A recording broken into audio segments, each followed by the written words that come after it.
हिमालय की तलहटी पर मौजूद आसन नदी ऐतिहासिक और सांस्कृतिक महत्व के साथ देहरादून की अर्थव्यवस्था और पर्यावरण के लिए बेहद खास हो जाती है। इस आसन नदी पर आसपास के बहुत से गांव के लोगों की सिंचाई व्यवस्था भी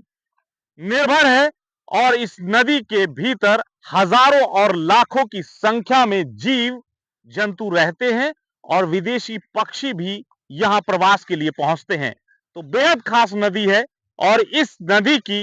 दुर्दशा दिन पर दिन और यहाँ के हालात लगातार बिगड़ते जा रहे हैं और खतरा इसके अस्तित्व पर बन चुका है। कुछ तस्वीरें हम आपको जरूर दिखाना चाहेंगे। ये वो तस्वीरें हैं जो शायद हमने पहले कल्पना नहीं की थी। ये आसन नदी किसानों के लिए सिंचाई का बड़ा स्रोत होने के साथ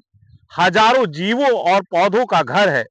और यहाँ पर ये इस तरीके से एक्सपायरी खाद्य पदार्थ आए दिन इसके किनारे देखे जा सकते हैं जो शायद केमिकल से बनाए गए होंगे। इस नदी का पानी आसन बैराज पर इकट्ठा होता है जो आसन कंजर्वेशन रिजर्व क्षेत्र के लिए बेहद महत्वपूर्ण है क्योंकि वहां हजारों की संख्या में हर साल कई देशों के विदेशी पक्षी प्रवास के लिए पहुंचते हैं।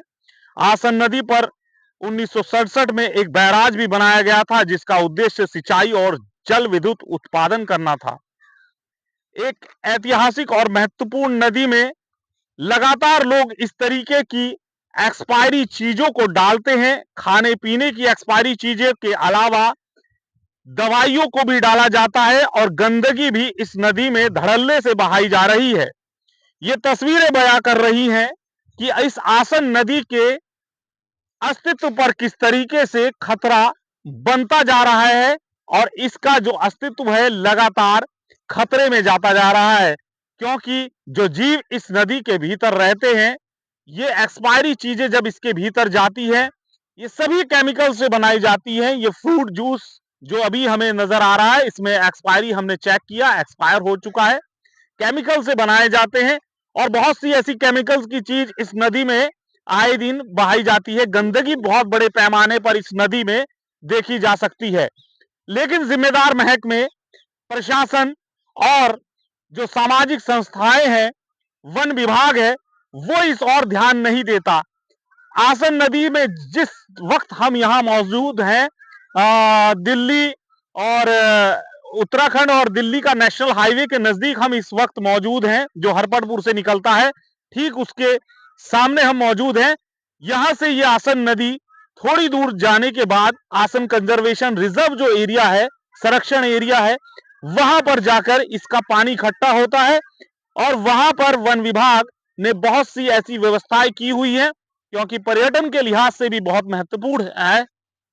और वहां पे पर्यटक स्थल बहुत डेवलप किया गया है और ये पानी वहीं ठहरता है और जो जीव हैं और विदेशी पक्षी, खासतौर से मैं आपको बताना चाहूंगा कि तकरीबन 200 से ज्यादा प्रजाति के विदेशी पक्षी हर साल उस आसन बैराज की झील पर पहुंचते हैं प्रवास के लिए। कुछ महीने यहाँ प्रवास करते हैं, वापस उसके बाद अपने आशियानों में लौट जाते हैं, वापस अपने पुराने देशों में लौट जाते हैं। तो ये बहुत मुफीद जगह है उन पक्षियों के लिए, ये बहुत मुफीद वातावरण है उन पक्षियों के लिए, इन जीवों के लिए जो इस नदी में अपना जिनका जीवन चल रहा है और इस नदी में जो चीजें नदी का पानी जिन चीजों के लिए बहुत महत्वपूर्ण है, आज उस नदी पर बेहद बड़ा खतरा मंडरा रहा है क्योंकि धीरे धीरे इसके अंदर रहने वाले जीव जो पानी के अंदर रहते हैं उनकी जान पर खतरा है और जहां आसन कंजर्वेशन रिजर्व में ये पानी इकट्ठा होता है वहां पर जितने पक्षी हैं उनकी जान को खतरा है और आसपास जो सिंचाई की व्यवस्था इस नदी से बनी हुई है उन पर भी खतरा मंडरा रहा है। लेकिन जिम्मेदार महकमे सब कुछ जानने के बावजूद भी खामोश है और इस दिशा में कोई ठोस कदम उठाना उन्हें गवारा नहीं है। लेकिन हमारी अपील है सामाजिक संस्थाओं से और जिम्मेदार महकमों से कि वो इस दिशा में कदम उठाए और इस नदी का अस्तित्व जो लगातार धीरे धीरे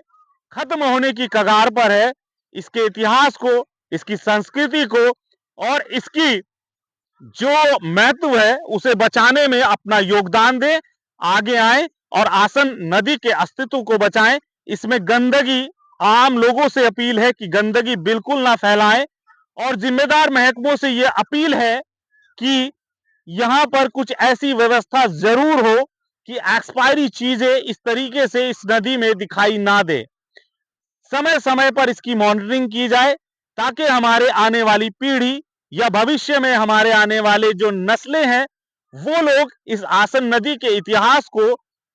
बखूबी जान सके और इस नदी के जो आज जो खूबसूरती है पर्यावरण की, जो इस नदी ने यहाँ पर बनाई हुई है आसपास, इस नदी की वजह से जो पर्यावरण की खूबसूरती बनी हुई है वो बरकरार रहे, सालों साल बरकरार रहे। यही हमारी सोच है और यही हमारी विभागों से अपील है कि वो इस दिशा में कुछ ठोस कदम जरूर उठाए।